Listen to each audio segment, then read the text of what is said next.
Lo que Dios ha unido. Un programa dirigido por el Padre Santiago Pérez.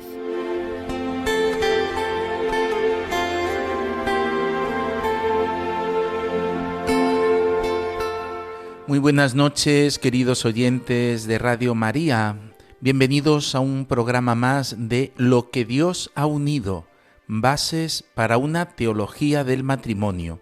Soy el Padre Santiago Pérez y emitimos desde Cangas, diócesis de Santiago de Compostela, aún así en la Ría de Vigo.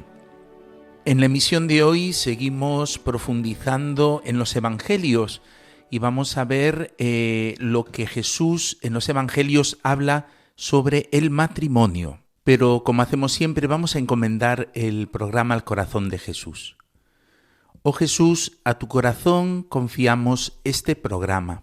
Míranos, haz lo que tu corazón te diga, deja obrar a tu corazón.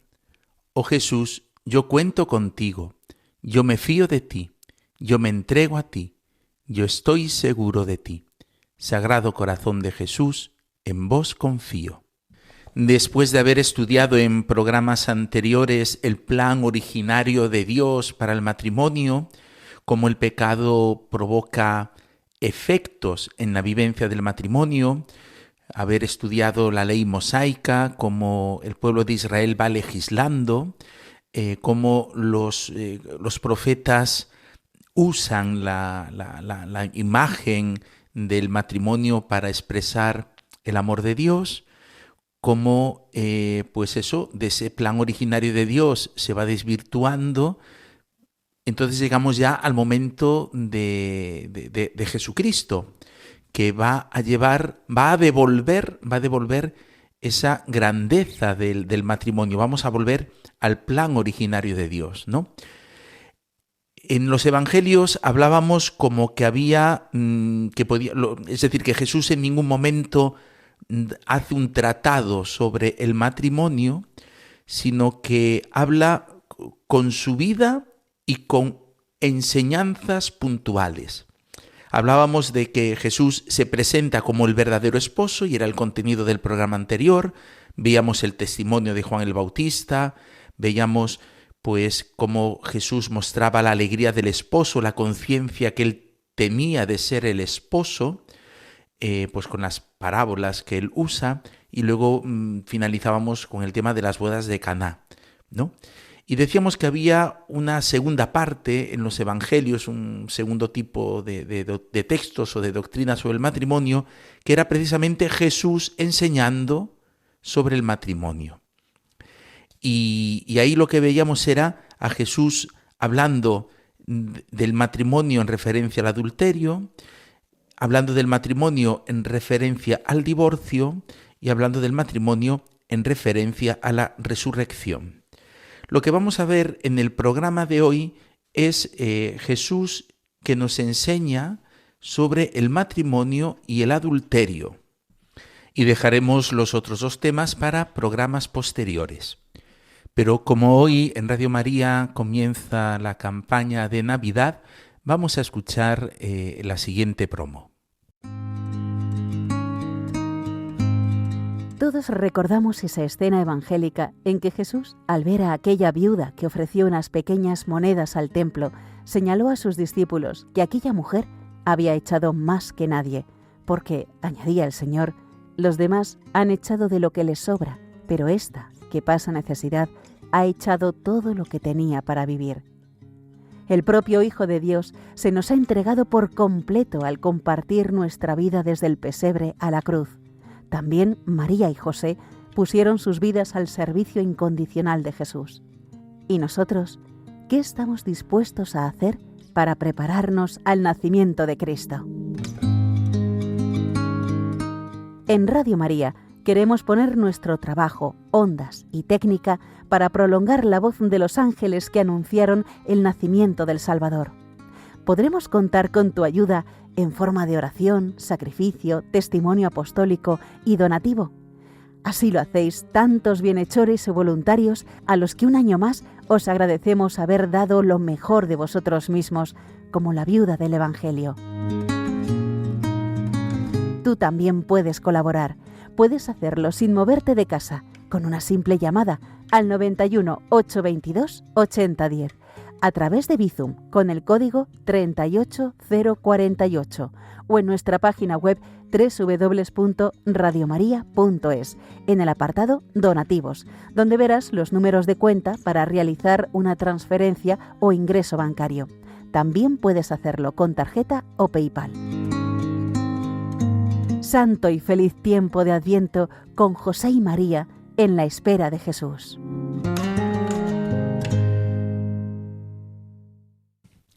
Bueno, vamos con el tema de la enseñanza de Jesús sobre el matrimonio. En ese primer bloque que podemos hablar matrimonio y adulterio. Tenemos que acudir al Sermón de la Montaña, al Evangelio de Mateo, al capítulo 5, y los versículos que nos interesan son los versículos del 29 al 32. Vamos a lo que se conoce como el Sermón de la Montaña, que es la gran predicación inaugural de Jesús, ¿no? Este Sermón de la Montaña, esta gran predicación, se abre con las bienaventuranzas, ¿no? Y en el Evangelio de Mateo, pues es el discurso más extenso, ¿no? que contiene en cuanto a discursos de Jesús. Constituye como una suma de la doctrina de Jesús. En este discurso encontramos lo que se conocen como las antítesis. Las antítesis, ¿no? Habéis oído que se ha dicho, pero yo os digo. Habéis oído que se dijo, pero yo os digo.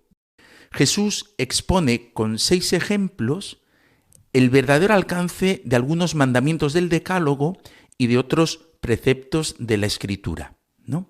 Desde el versículo 21 al versículo 48 aparecen estas 6 antítesis. Las vamos a leer. Dice así: Habéis oído que se dijo a los antiguos, no matarás, y el que mate será reo de juicio. Pero yo os digo, todo el que se deja llevar de la cólera contra su hermano será procesado. Y si uno llama a su hermano imbécil, tendrá que comparecer ante el Sanedrín. Y si lo llama necio, merece la condena de la gehenna del fuego. Por tanto, si cuando vas a presentar tu ofrenda sobre el altar, te acuerdas allí mismo de que tu hermano tiene quejas contra ti, deja allí tu ofrenda ante el altar y vete primero a reconciliarte con tu hermano, y entonces vuelve a presentar tu ofrenda. Con el que te pone pleito procura arreglarte enseguida, mientras vais todavía de camino, no sea que te entregue al juez y el juez al alguacil y te metan en la cárcel. En verdad te digo que no saldrás de allí hasta que hayas pagado el último céntimo. ¿Veis? Aquí está la primera antítesis, ¿no? Habéis oído que se dijo, no matarás. Bueno, pues yo os digo que todo el que se deja llevar por la cólera contra su hermano y tal. ¿Vale? Es la primera antítesis. Que esa, pues para nuestro tema, pues no nos interesa, sino vamos a encuadrar estas 2 antítesis. La que viene ahora y la siguiente son las que nos interesan, ¿no? Segunda antítesis. Habéis oído que se dijo, no cometerás adulterio. Pero yo os digo, todo el que mira a una mujer deseándola, ya ha cometido adulterio con ella en su corazón. Si tu ojo derecho te induce a pecar, sácatelo y tíralo. Más te vale perder un miembro que ser echado entero en la gehenna. Si tu mano derecha te induce a pecar, córtatela y tírala, porque más te vale perder un miembro que ir a parar entero a la gehenna. ¿Vale? Segunda antítesis. La tercera antítesis que nos interesa también dice, se dijo, el que repudia a su mujer, que le dé acta de repudio. Pero yo os digo que si uno repudia a su mujer, no hablo de unión ilegítima, la induce a cometer adulterio, y el que se casa con la repudiada comete adulterio. Luego está la cuarta antítesis. También habéis oído que se dijo a los antiguos, no jurarás en falso y cumplirás tus juramentos al Señor. Pero yo os digo que no juréis en absoluto, ni por el cielo, que es el trono de Dios, ni por la tierra, que es estrado de sus pies, ni por Jerusalén, que es la ciudad del gran rey, ni jures por tu cabeza, pues no puedes volver blanco o negro un solo cabello. que vuestro hablar sea sí, sí, no, no. Lo que pase de ahí viene del maligno. Bueno, perdonad porque no son horas, pero claro, en la época de Jesús, pues es verdad que no se podía volver blanco, negro, un solo cabello. Ahora con los tintes sí, perdonad la broma, pero bueno, entendedlo, no son horas, ¿no? La quinta antítesis. Habéis oído que se dijo, ojo por ojo, diente por diente. Pero yo os digo, no hagáis frente al que os agravia. Al contrario, si uno te abofetea en la mejilla derecha, preséntale la otra. Al que quiere ponerte pleito para quitarte la túnica, dale también el manto. A quien te requiera para caminar 1 milla, acompáñale 2. A quien te pide, dale. Y al que te pide prestado, no lo rehuyas. Y ahora ya viene la sexta, la última antítesis, que dice, habéis oído que se dijo, amarás a tu prójimo y aborrecerás a tu enemigo. Pero yo os digo, amad a vuestros enemigos y rezad por los que os persiguen, para que seáis hijos de vuestro Padre Celestial, que hace salir su sol sobre malos y buenos, y manda la lluvia a justos e injustos. Porque si amáis a los que os aman, ¿qué premio tendréis? ¿No hacen lo mismo también los publicanos? Y si saludáis solo a vuestros hermanos, ¿qué hacéis de extraordinario? ¿No hacen lo mismo también los gentiles? Por tanto, sed perfectos como vuestro Padre Celestial es perfecto. Aquí tenemos las 6 antítesis. Repito, nos interesan la segunda y la tercera. La segunda antítesis aborda el 6º mandamiento del Decálogo, tal como aparece en Éxodo 20, versículo 14, y en Deuteronomio capítulo 5, versículo 18, ese no adulterarás, ¿no? Por eso dice, habéis oído que se dijo, no cometerás adulterio, no adulterarás. Pero yo os digo, todo el que mira a una mujer deseándola, ya ha cometido adulterio con ella en su corazón. Fijaros, el matrimonio, como hemos estudiado en programas anteriores, es en Israel una realidad sagrada. Recordad, Génesis 1:27, la imagen de Dios, y Génesis 2:24, una sola carne. Génesis 1:27, y Dios creó al hombre a su imagen, a imagen de Dios lo creó, varón y mujer los creó. Y Génesis 2:24, ¿no? Pues dejará el hombre a su padre y a su madre, se unirá a su mujer y serán los dos una sola carne, una sola carne. Bueno, estos versículos indican, y así lo tenía el pueblo de Israel en su mentalidad, como una realidad sagrada, que como tal, como realidad sagrada que era, ha de ser rigurosamente tutelada. Y aquí entonces nos vamos a Levítico 20, versículo 10. Si un hombre comete adulterio con la mujer de su prójimo, serán castigados con la muerte, el adúltero y la adúltera, ¿no? Fijaros, realidad sagrada que hay que tutelar. Y es que el adulterio provoca la muerte anímica de quien lo comete. En Proverbios, capítulo 6, versículo 32, dice, quien comete adulterio carece de juicio, arruina su vida quien actúa de este modo. Esta es la traducción oficial de la Conferencia Episcopal Española, pero la traducción literal vendría a decir esto: quien comete adulterio con una mujer carece de seso, se pierde a sí mismo quien tal hace. Esa sería la traducción literal, ¿no? O a lo mejor esta, el que comete adulterio con una mujer es un insensato, ¿no? Carece de seso.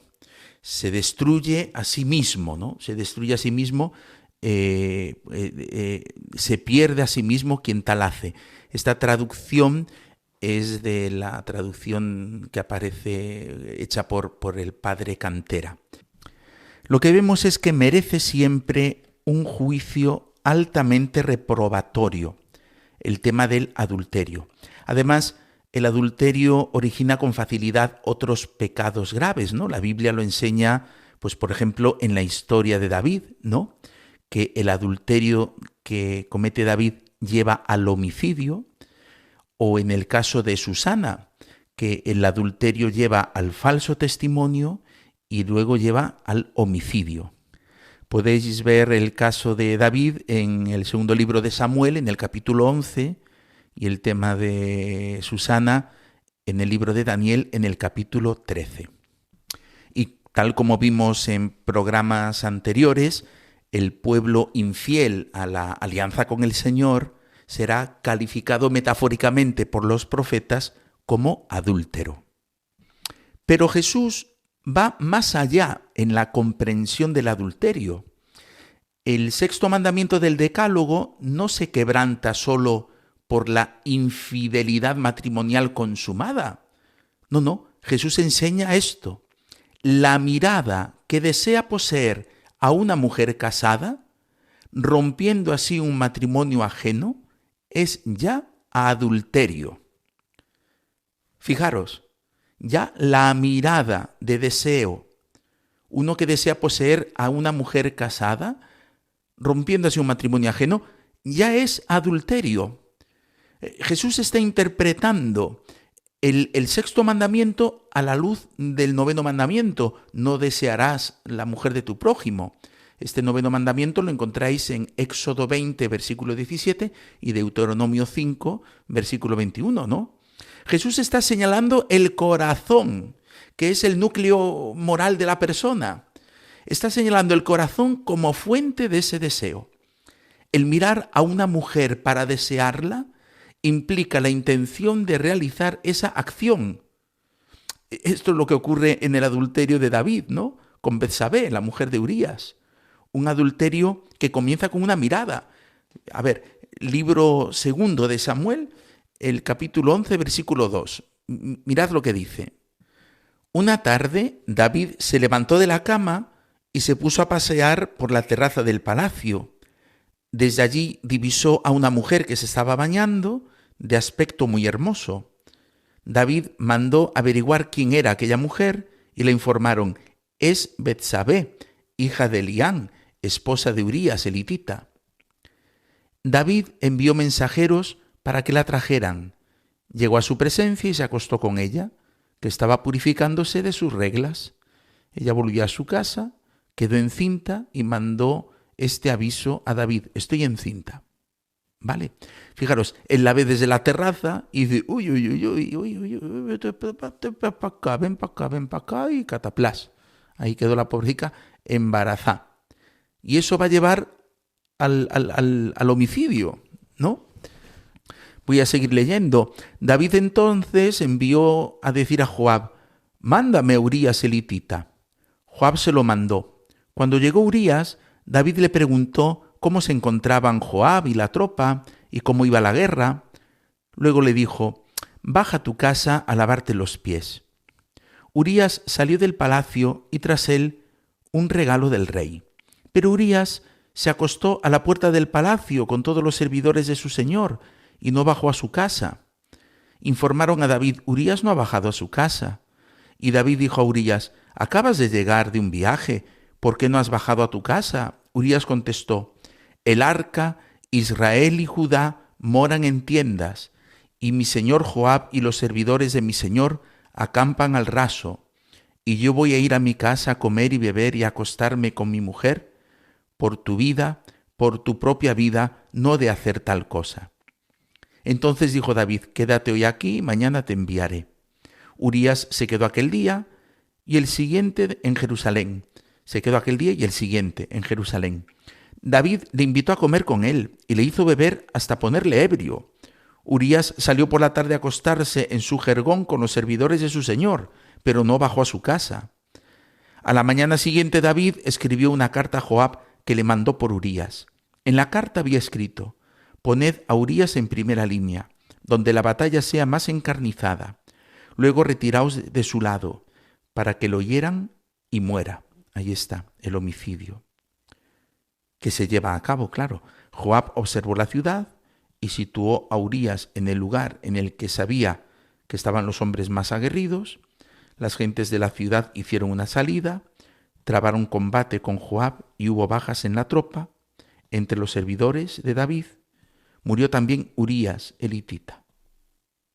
Fijaros, ¿no? Joab despachó un mensajero para informar a David de todas las incidencias de la batalla, ordenándole: cuando termines de comunicar al rey todas las incidencias de la batalla, si el rey monta en cólera y te dice: ¿por qué os habéis acercado a la ciudad para atacarla? ¿No sabíais que dispararían desde la muralla? ¿Quién hirió a Abimelech, hijo de Jerubeset, perdón, no son horas? ¿No fue una mujer la que arrojó sobre él una piedra de molino desde la muralla y lo mató en Tebes? ¿Por qué os habéis acercado a las murallas? Tú replicarás: también ha muerto tu siervo, Urías, el hitita. Fíjate, ¿no?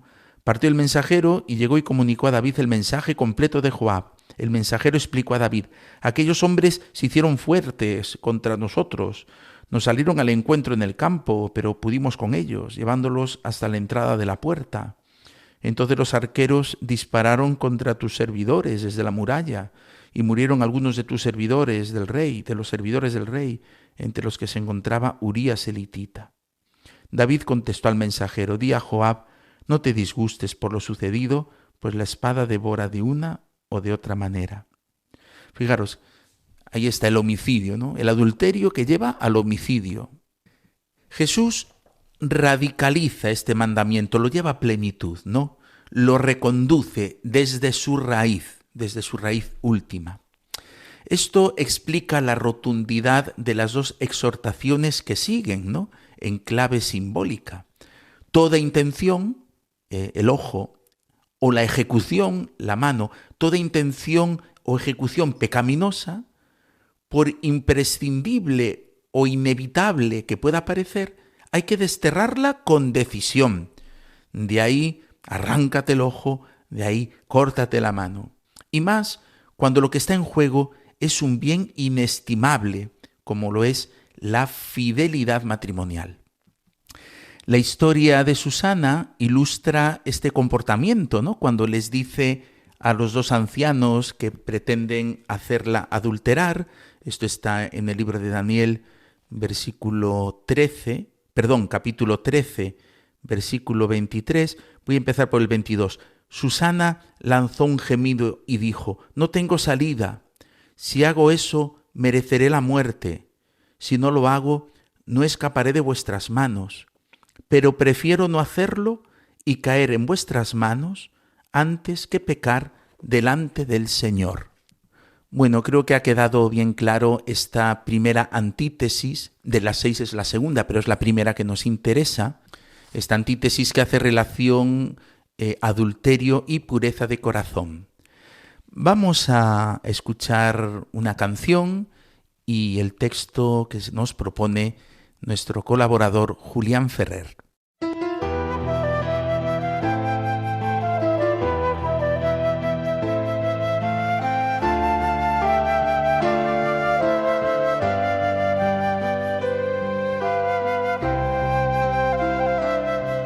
Al principio Dios creó al hombre y lo vio tan triste que formó a su lado una compañera y la llamó mujer. No la hizo de los pies para pisarla,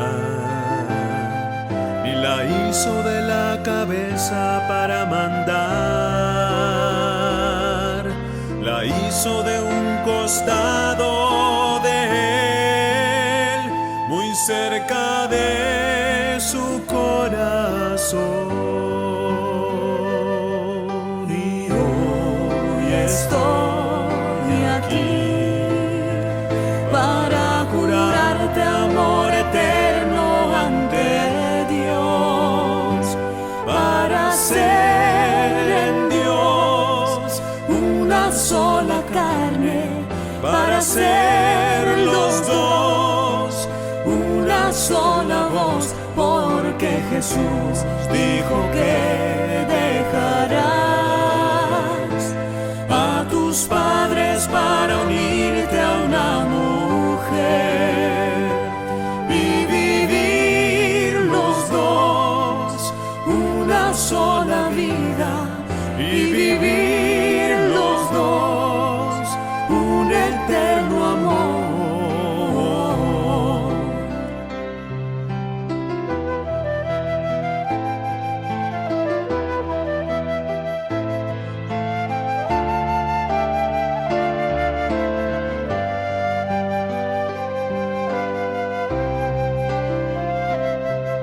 Prometo serte fiel sin medida, en pensamiento, cuerpo y alma siempre, compartiendo penas y alegrías, amándonos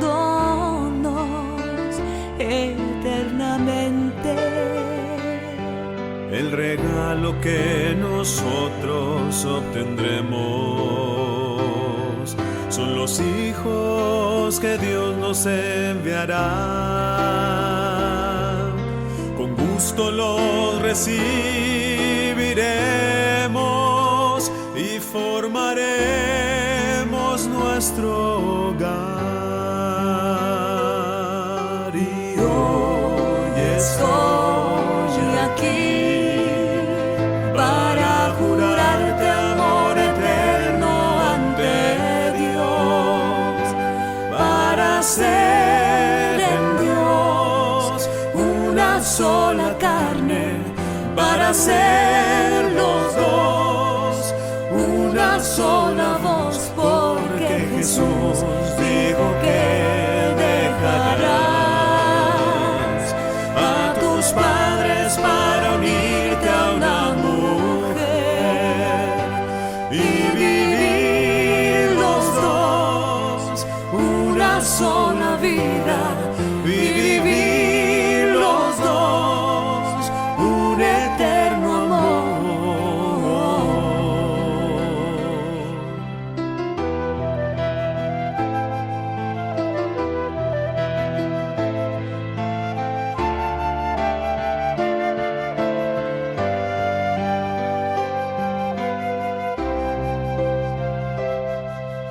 Están escuchando en Radio María Lo que Dios ha unido, con el Padre Santiago Pérez.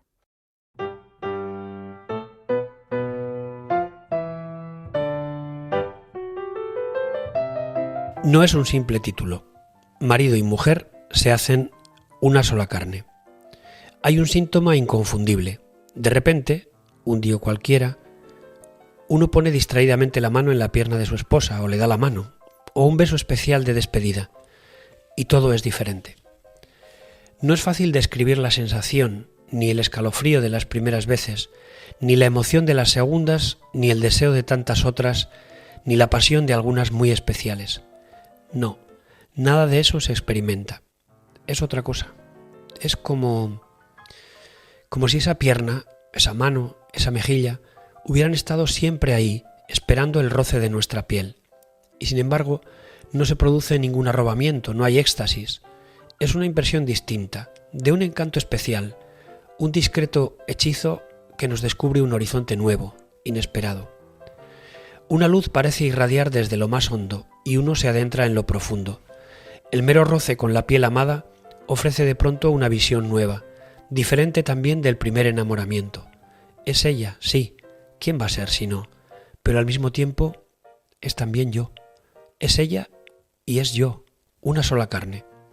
Y ese día uno sabe que ella será siempre yo y yo seré siempre ella. Y al abrazarla, al besarla, al rozarla, al pensarla, paradójicamente uno se siente a sí mismo y no a ella, una sola carne. Quien no ha decidido amar confunde pronto la experiencia y al no sentir nada especial llega a pensar que no siente e incluso se convence de que no ama. Pero quien ama y quiere amar comprende enseguida que ha alcanzado el amor, que ha llegado al principio, al punto de partida que tanto anhelaba y que allí empieza en verdad su historia. Y ama a veces sin sentir nada especial, como ama a su propio cuerpo, y otras veces sintiendo ardientemente, sabiendo que es tan amor el primero, su cuerpo en mí, como el segundo, su cuerpo para mí. Cuando uno está instalado en el amor, no teme amar sin sentir nada. Al contrario, ve en ello la confirmación de que el amor no es una farsa en pos de la propia satisfacción. Se percibe mejor la arquitectura. Las hojas caen, el árbol se deja ver. Está orientado hacia la altura y sus ramas, como dice Rilke, son raíces sorbiendo cielo. Se aprecia lo esencial, se está situado en la verdad, describe Guitton. Entonces sí que se hace el amor. Si uno quiere, todo se hace amor. Un paseo, una llamada, una bajada en ascensor, un aperitivo, una contradicción, una tarde de compras, una llegada a casa, un programa de televisión, una visita al médico, una comida. Quien no ha logrado hacer amor de lo ordinario, no ha aprendido a amar. Y lo ordinario se hace amor, sobre todo, a fuerza de miradas, a fuerza de asombro, a fuerza de alegría, a fuerza, es decir, queriendo. Porque, como dice Marina, las cosas no nos aburren porque sean aburridas, sino que porque somos aburridos nos aburren. Y es que ante una mirada pasiva, las cosas se repiten, aunque sean nuevas y maravillosas. El momento de la confusión llega, y si uno no está atento a aquella hora en que los cuerpos se hacen uno y ya a duras penas se distinguen, puede llegar a pensar que ha dejado de amar, cuando por el contrario está entrando definitivamente en el amor. Es ciertamente confusión, confusión, fusión con, y si se quiere, desalojamiento, porque uno, al encontrarse de pronto siendo dos en una sola carne, no puede dejar de sentir una cierta invasión y hasta una inversión, como si sus raíces en verdad sorbieran el cielo. Y para esto casi nunca se está del todo preparado, pues al hombre lo más sublime suele pillarle por sorpresa.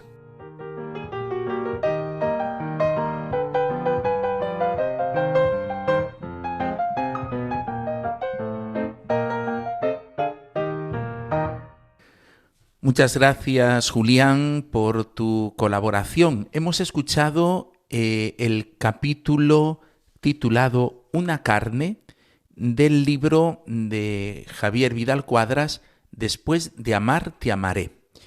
Y la canción que hemos escuchado pues también tiene que ver con este tema de una carne, ¿no? Se titula Juramento y ha sido interpretada por el grupo Stretto. No sé muy bien qué grupo es este, pero bueno, la canción pues sí que nos puede venir bien y por lo visto es una canción que en algunos ámbitos se ha puesto de moda en las bodas. Bueno, si queréis escribirnos, lo podéis hacer a la siguiente dirección: loquedioshaunido@radiomaria.es, loquedioshaunido@radiomaria.es. Y también si queréis volver a escuchar este programa y los anteriores, lo podéis hacer acudiendo al podcast de Radio María. Lo tenéis en la página web de Radio María y también en plataformas como Spotify. Ahí podéis escuchar este programa de nuevo, así como todos los anteriores. Y vamos a la siguiente antítesis que tiene que ver con el adulterio y el divorcio. Lo tenemos en Mateo capítulo 5, versículos 31 y 32. De esas 6 antítesis, la segunda es la que hemos comentado antes y ahora sería la tercera dentro de las 6. Pero en referencia al matrimonio y al adulterio es la segunda. Dice así el texto: Se dijo, el que repudie a su mujer, que le dé acta de repudio.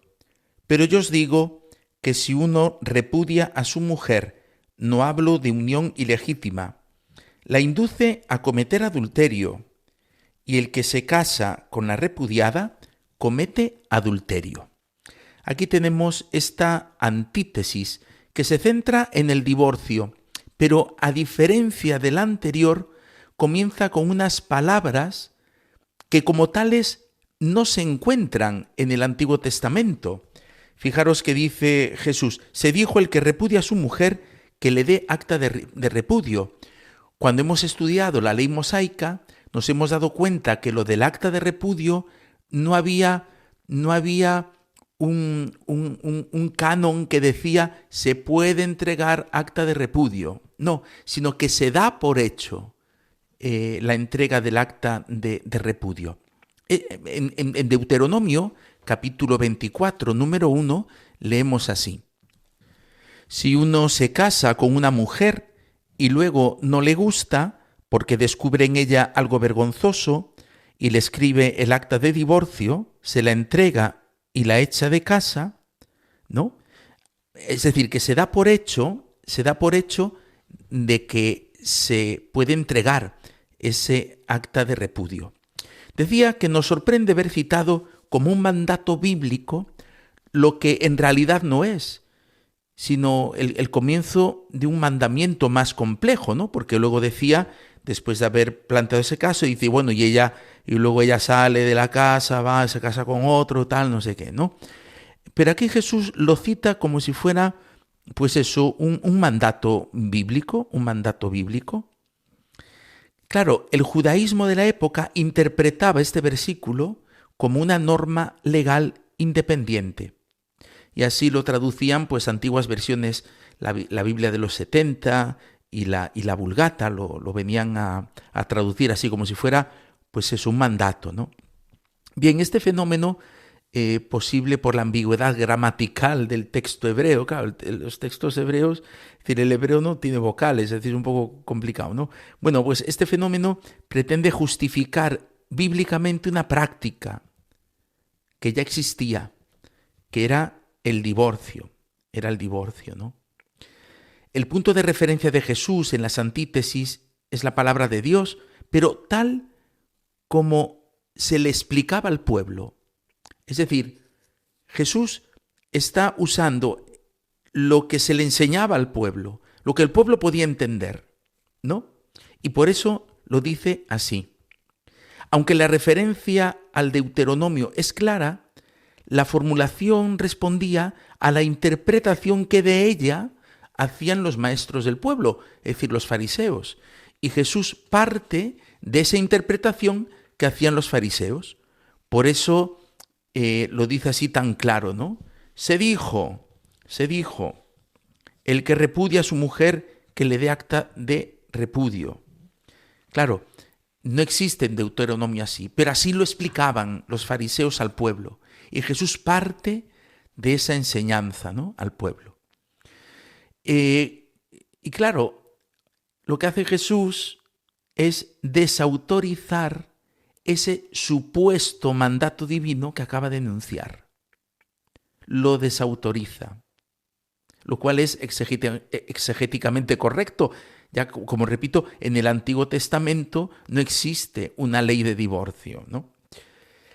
En su declaración final, Jesús responde a las dos situaciones personales indicadas en Deuteronomio 24, de los versículos del 1 al 4. Antes os empecé a leer solo os leí el versículo 21, pero ahora os voy a leer los 4 versículos para tener el texto y el contexto completo, ¿no? Deuteronomio 24, versículos del 1 al 4. Si uno se casa con una mujer y luego no le gusta porque descubre en ella algo vergonzoso y le escribe el acta de divorcio, se la entrega y la echa de casa, y ella sale de la casa y va y se casa con otro, y el segundo también la aborrece, le escribe un acta de divorcio, se la entrega y la echa de casa, o bien muere el segundo marido, el primer marido que la despidió no podrá casarse otra vez con ella, porque ha quedado impura. Sería una abominación ante el Señor. No eches un pecado sobre la tierra que el Señor tu Dios va a darte en heredad, ¿no? Este es el texto completo, ¿no? Lo que hace Jesús es entonces responder a estas dos situaciones que aparecen en este texto, la de la mujer divorciada que contrae nuevas nupcias y la del hombre que se casa con ella. Dice Jesús, ambos casos se resuelven en adulterio. Ambos casos se resuelven en adulterio. Con ello rechaza decididamente el divorcio en sí, cuya finalidad en tiempo de Jesús era permitir una nueva unión. Hemos leído, cuando leímos la antítesis, se habla como de una excepción en caso de unión ilegítima, ¿no? Eso lo explicaremos cuando vayamos al capítulo 19 del Evangelio de Mateo, que es lo que se llama el caso de Porneia. Bueno, como os decía, rechaza decididamente el divorcio en sí, cuya finalidad en tiempo de Jesús era permitir una nueva unión. Entonces se sitúa así en la línea más genuina, ¿no?, del Antiguo Testamento. Recordad Malaquías, lo que decía Malaquías sobre el divorcio. Jesús, cuando camino de Jerusalén retome esta cuestión a instancias de los fariseos, ¿no?, lo veremos en el programa siguiente, completará la casuística valorando la situación del primer marido que tras rechazar a su mujer se casa con otra, también adultera. Pero además, y lo que es más importante, mostrará el fundamento bíblico de esta enseñanza impartida aquí, en esta antítesis, y que no es otro que los relatos bíblicos de la creación. Por eso en su momento esos textos que vamos a leer de Mateo 19, que va a citar Génesis 1 y Génesis 2, lo entenderemos con ese retorno al principio, al plan originario de Dios. Jesús desautoriza la interpretación que sus contemporáneos daban al texto legal bíblico para justificar el divorcio. La mujer divorciada no se debe volver a casar, pues cometerían adulterio tanto ella como el hombre a quien se una. Así también, la tercera antítesis ahonda en el significado del sexto mandamiento, de ese no adulterarás, no adulterarás. Estas dos enseñanzas de Jesús están estrechamente relacionadas entre sí. El tema es semejante, lo vemos en el uso de este verbo adulterar, ¿no? Ambas antítesis forman una unidad en la que se aborda el adulterio bajo dos formas: el que se realiza en el corazón y el que viene provocado por el divorcio seguido de nuevas nupcias. Estos dos comportamientos no eran entendidos en el tiempo de Jesús como adulterio, pero aquí está la mirada renovadora de Jesús sobre la ley y los profetas. No ha venido a abolir la ley, ha venido a darle plenitud, a dar esa plenitud, a dar esa verdad, una mirada interior capaz de llevarlos a su plenitud, generando así en sus discípulos una justicia esencialmente superior a la de los escribas y fariseos. Y así muestra la riqueza latente, ¿no?, en la ley de Moisés. De esta manera empieza a revestir al matrimonio de su auténtica dignidad. Comienza a realizarse, como os decía antes, el retorno al principio. Bueno, como aún quedan 10 minutos de programa y no quiero empezar el siguiente tema, quiero compartir con vosotros unas palabras del recordado Papa Francisco. El Papa Francisco en el año 2018 fue la Jornada Mundial de la Juventud en 2016 fue la Jornada Mundial de la Juventud en Cracovia. Y él, en la tarde del 28 de julio, allí en la Casa de los Obispos, pues él salió allí al balcón, lo típico, y se puso a hablar con la gente que estaba allí, y lo habló en español, y habló unas palabras preciosas, lo que el Vaticano pone como mensaje en español sobre el matrimonio y la familia del Papa Francisco. Y es lo que quiero compartir con vosotros ahora en audio, porque era en Cracovia, en la Jornada Mundial de la Juventud, y lo habla en español. Fijaros qué palabras más bonitas, y así ya nos sirve para finalizar el programa. Hoy hay un buen grupo acá en esta plaza de recién casados y jóvenes esposos. Yo cuando encuentro a uno que se casa, a un joven que se casa, a una chica que se casa, les digo, estos son los que tienen coraje. Porque no es fácil formar una familia, no es fácil comprometer la vida para siempre. Hay que tener coraje. Y los felicito porque ustedes tienen coraje.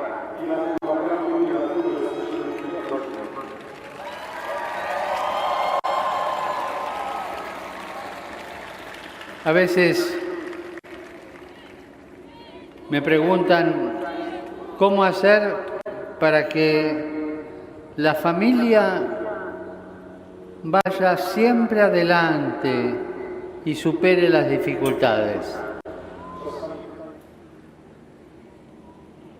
Yo les sugiero que practiquen siempre tres palabras que expresan tres actitudes, tres palabras que los pueden ayudar a vivir la vida de matrimonio, porque en la vida de matrimonio hay dificultades. Y el matrimonio es algo tan lindo, tan hermoso, que tenemos que cuidarlo, porque es para siempre. Y las tres palabras son permiso, gracias, perdón. Permiso.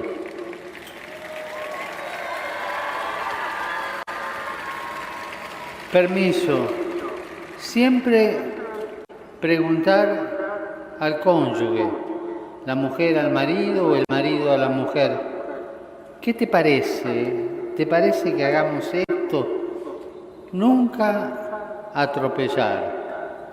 Permiso. La segunda palabra, ser agradecidos.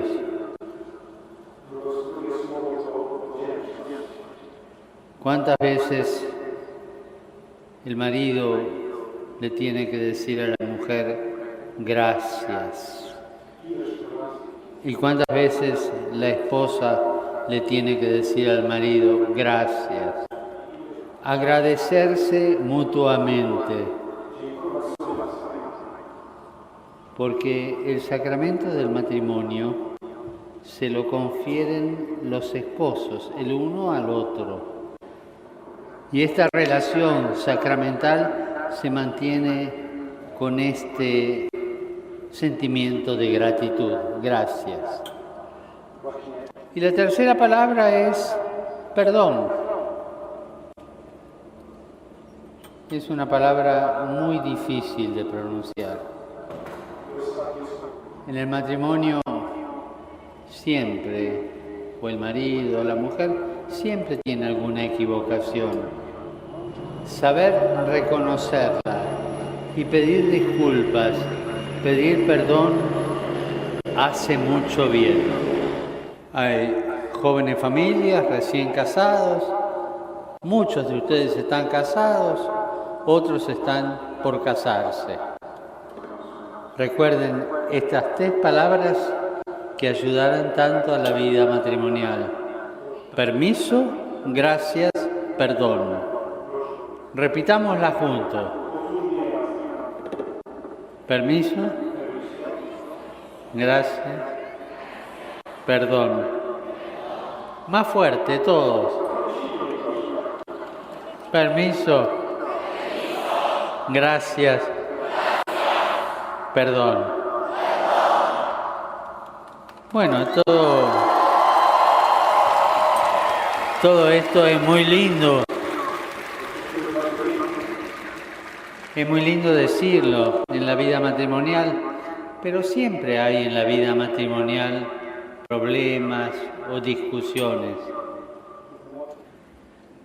Es habitual y sucede que el esposo y la esposa discutan, alcen la voz, se peleen y a veces vuelen los platos.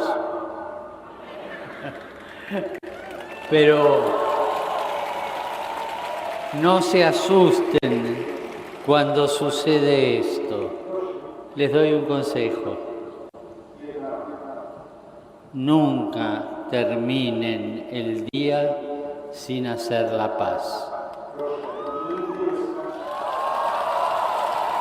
¿Y saben por qué? Porque la guerra fría al día siguiente es muy peligrosa. ¿Y cómo tengo que hacer, Padre, para hacer la paz? Puede preguntar alguno de ustedes. No hace falta un discurso. Basta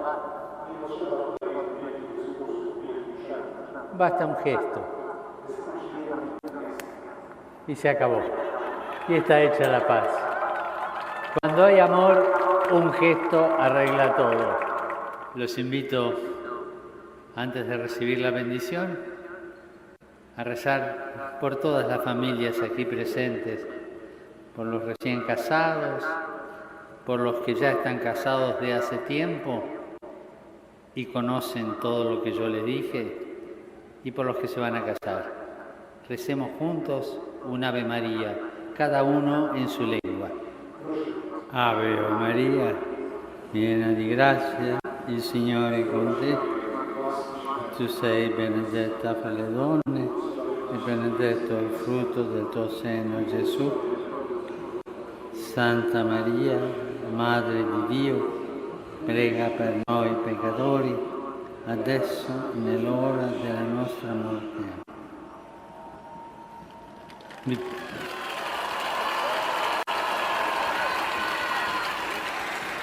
benedica Dio Onnipotente, il Padre, il Figlio e lo Spirito Santo. E pregate per me. Davvero, pregate per me.